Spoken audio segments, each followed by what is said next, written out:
biblically, I was designed to be intimate with my wife, and with my wife only.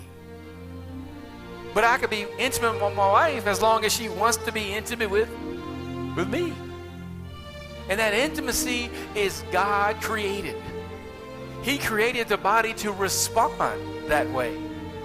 Now, physical intimacy isn't the whole point of marriage, but today's topic regarding sex is important to know. God had a specific design for sex. He created it. He designed it. He made it feel good. That was His idea. Pleasure itself is not sin.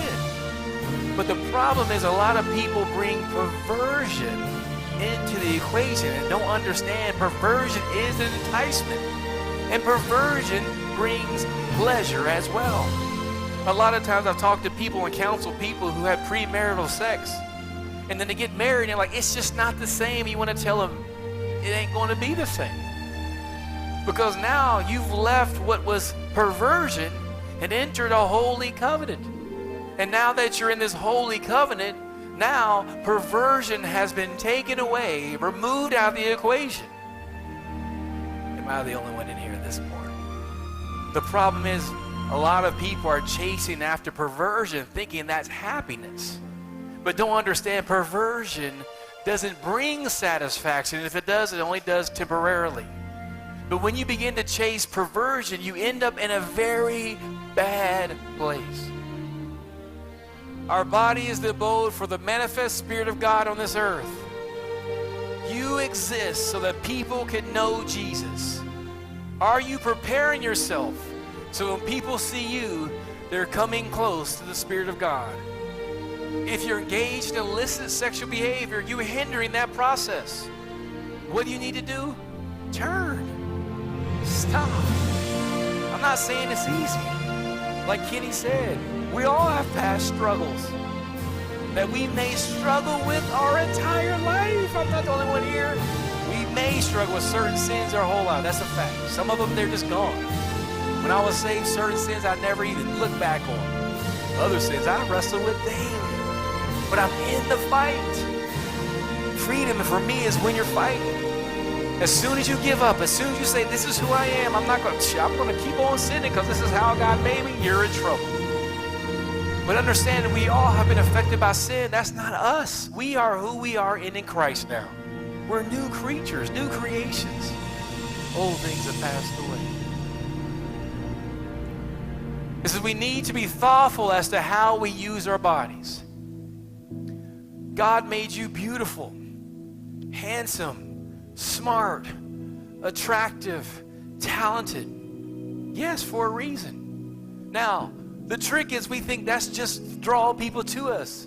Sometimes that's not the reason. Sometimes God gave you your looks so that you will stay married to Him, and people will say, that's so crazy. You're so fine, you're so attractive, you deserve to be with somebody else. And you're like, no. All this goodness is for the Lord. And people look at you like, wow, that's crazy. You'll say, yes, I'm crazy for. We need to do this so that we can glorify God with our bodies. God gave you your body to glorify Him. But if your priority isn't God, then this is not even a thought that will come to your head. You're like, man, I'm trying to get in shape for it because I'm trying to get in shape so I can finish my race. I don't know how much time I have left. None of us do. But let me work hard. Let me live well while I have life in my body so I can finish strong for Jesus Christ. And if you're engaged in activities that are bringing you down, that are destroying you, stop and turn.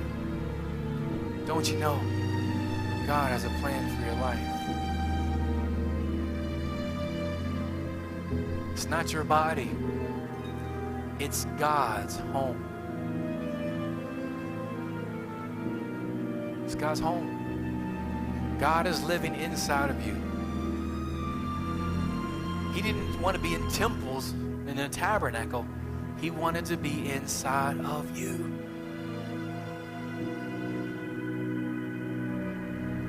Remember, sexual sin is the only sin that directly impacts our body. which can indirectly affect our relationship with God.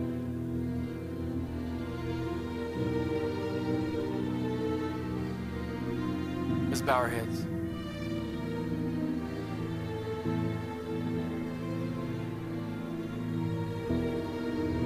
If you're here today, you're struggling, I don't expect somebody to come up here to be delivered from sexual sin.